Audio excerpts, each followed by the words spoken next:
Welcome everybody to another Voice of Nick video editing show. We're working on a new video this time.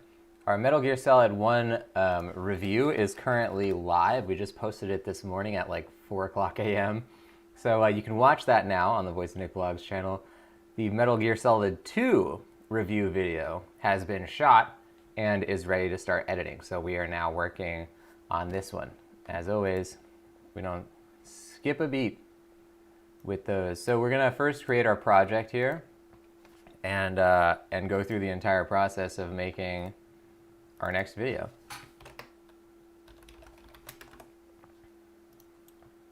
We'll copy the formatting on this one. Welcome 509 Broncos to the show. Hope you're doing well. I am doing well. We're playing the Metal Gear games, which means I'm doing quite well. That's my favorite series. I'm very excited about that. I hope you're doing well also, 509 Broncos. What have you been up to? What have you been up to? Gym Leader Gunny saying, asking a question about rating. Well, so on the stream, I actually don't offer advice about stream-related questions, if that's cool. So there is information in the Twitch playbook about it, but I don't actually answer that kind of stuff like on the streams because we try to keep it separate from Twitch playbook type stuff. But yeah, if there's anything specific about rating that you'd want me to dive into, definitely send me a DM about it and I can add it to the list of possible subjects for a future Twitch playbook episode. We just hit number 100, which is pretty exciting. Triple digits. Okay, MGS2 review. We don't need to change any of this stuff. Actually, scratch disks, yeah, same as project is where you want that to be.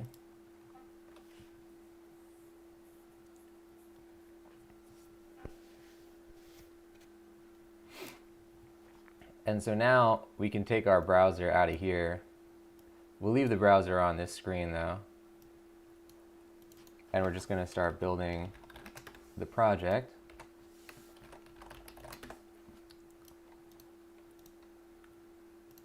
So let's go in.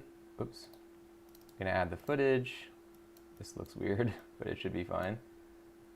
We're going to eventually have to create proxies, which we'll probably do at the end of this episode, I guess.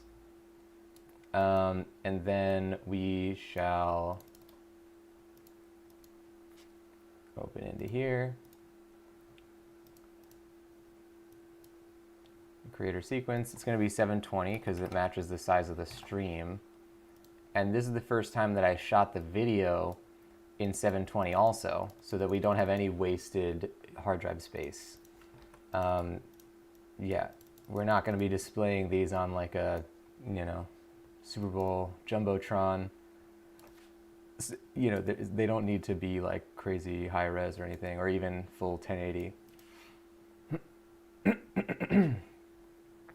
Jim Lear saying mine's been pretty solid your day so far. I'm glad to hear that.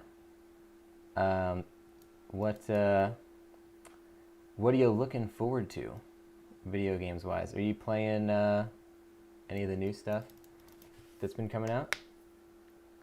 509 Broncos been spending time with the boys. Any travels for me? No, I haven't been traveling at all. I'm not even gonna go home, I don't think, for the holidays because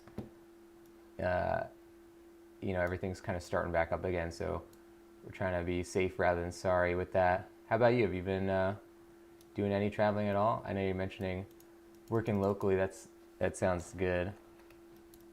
Staying close. Yeah, I don't know. I'm of the opinion of since I do a lot of editing anyway, I can kind of have the luxury of being home and not have to do anything, which I feel very lucky about. All right, so we want to go to here. We'll watch through some of this stuff, but we're gonna end up making proxies at the end of this episode, just so that it. You know what? Maybe we won't need proxies. If we shot it in 720, we might not need proxies because we've always shot them in 1080. This is how the video always starts, where I have to look. If you guys ever shoot videos on your iPhone, it's very hard to tell where the actual camera is because if you look at the screen, then it looks like you're looking sideways you know, when you're filming it. So in order to look at the camera, you have to find where the camera is, but it's like invisible on the iPhone. So the first step in our process here is we're gonna go through the video and just mark what the different sequences are. We finished it. All right, so we're not gonna put any filters on this yet, just so it has maximum playback ability, but we will eventually. Metal Gear Solid 2. So we'll just raise this. It's gonna peak probably, but all the filters will go on later. Obviously, there's also a lot of color correction needed to be done in this video. We finished another one. Metal Gear Solid 2 is checked off the list, and damn, this is a masterpiece video game. All these games are masterpieces. Metal Gear Solid games, all of them are great. All the Metal Gear Solid games are masterpieces, but Metal Gear Solid 2 is like a masterpiece among masterpieces. This game is so good. Guys, let's take a look at Metal Gear Solid 2. Good. I always shoot it with multiple options for how to phrase the thing I'm saying, so that we have the choice of what we want to use later. So it looks awkward when you watch it in full footage format, but not when you actually watch the video. So that's intro. Let's actually put these as like just standing out here. Intro. And we're gonna change the sequence to be, whoa, what happened here? I don't know what just happened. Scratch all sound. That's what this is gonna be called. And we're gonna just turn this purple. This one will be red. And we'll just get rid of all the footage from this. Clear all those markers. Jimmy, your guy is saying you played the new COD, although you mostly got talked into buying it. Otherwise, you play lots of retro games. Oh yeah, nice. Yeah, that's kind of the way I am too. I'm totally content playing stuff that has been out for 30 years when everybody is talking about, like, you know, new consoles and everything. You know, I also enjoy new games. I don't have anything against new games, but I just don't. I used to be like really rabid about like buying every new game when it came out, but I've kind of like simmered on that, where I will certainly play them and I like playing them, but I don't need to buy them. I don't have like the itch or whatever. 509 Broncos, crazy times for sure. Been editing from home for forever, it seems. No travels for you. Hopefully by spring. Yeah, I guess that's the thing, is we can look forward to like future stuff. But yeah, that's good that that we were pretty lucky in that regard. That a lot of people are not as lucky in that sense. So I definitely say thanks for that at Thanksgiving times. The fact that we've been able to do that kind of thing. Hope you had a good Thanksgiving, by the way. What did you get up to? So Metal Gear Solid 2 came out in 2001. This was on the then newly released PlayStation 2 console, and this was a few years after the first Metal Gear Solid game, but more importantly, a generational leap past the first Metal Gear Solid game. And technologically, this game just soars. I mean, visually, it looks incredible. The amount of clarity, the amount of like physically rendered things that are going on. There's, Snake's bandana will sway in the wind, and you can shoot little bottles off the shelf individually. Characters' hands are moving, characters' mouths are moving, which is new. The previous game, their mouths didn't move. There's a lot of stuff going on that really allows Kojima to up the production value and up the cinematic value that became so important in the first Metal Gear Solid game. Good. We're probably not going to use a lot of that. We might use the part about the mouths moving, because I think that's an interesting little bit that you don't really think about it when you play Metal Gear Solid 1. You don't really think about that fact, but then when you get to Metal Gear Solid 2, you're like, oh crap, this is a big leap. I'm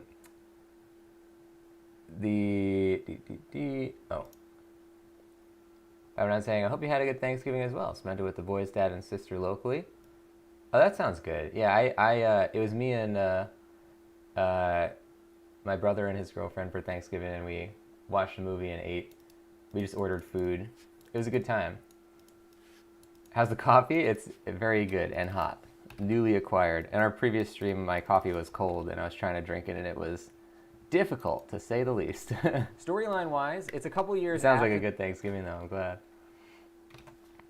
Okay, wait, this is about the storyline.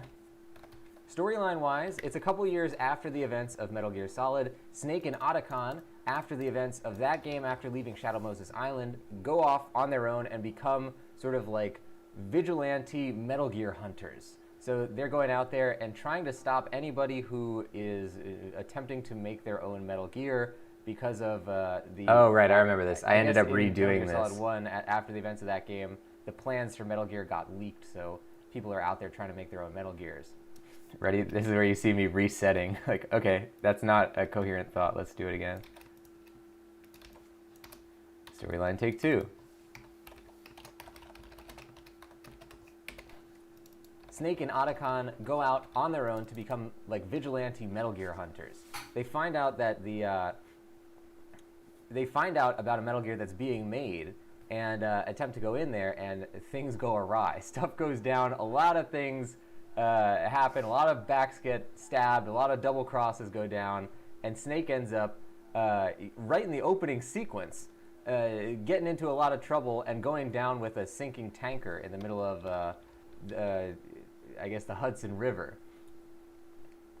Cut to a little bit after that, we get an entirely new hero. This is the first Metal Gear game where you're actually playing as multiple characters. So, you know, after this opening sequence, you're playing as a new character called Raiden, who it quickly becomes clear has his own set of...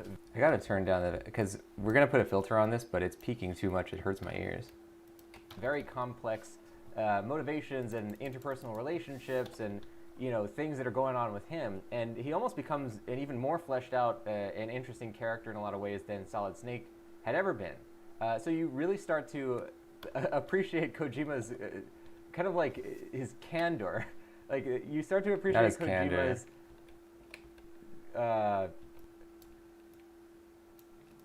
This is a part where I hadn't really scripted a lot of it, so I couldn't think of the word for what I was trying to come up with.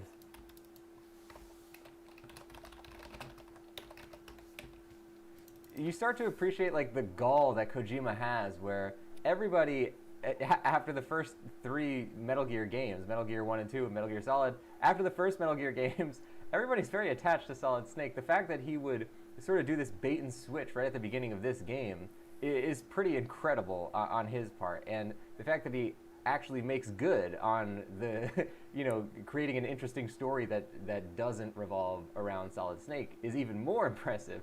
So good on you, Kojima. He never wants to rest on his laurels. That, if that wasn't clear before, it certainly is now. Yeah, so all the stuff we just watched is probably going to get turned into about 45 seconds worth of content. We're not going to use a lot of that. I don't like to dwell on the storyline stuff for that long in these videos, because there's a lot to talk about with the mechanics, and I don't think that's really necessary. Okay, so we'll put our bookmark down. We've kind of gone through and categorized maybe like 25% of the video, and we're going to keep going from there. But that's going to do it for the video editing show this time. Thank you everybody for joining. Now, if you want to find the channel where we post these videos, you can go on YouTube and look for Voice of Nick Vlogs. That's the name of the channel. I'll also post a link to it in the chat there. You can click that link, and it'll bring you straight to our newest video on that YouTube channel, which is it's the preceding video to this one, the classic game review of Metal Gear Solid 1. Give that a look. Give it a comment or a like if you so choose, and make sure you click through that YouTube channel and hit that follow button on YouTube. You'll see all the 11 videos we already posted on there. You'll see all the videos coming up, including this MGS2 classic game review, and I will see you guys next time. Thanks for watching. Bye-bye.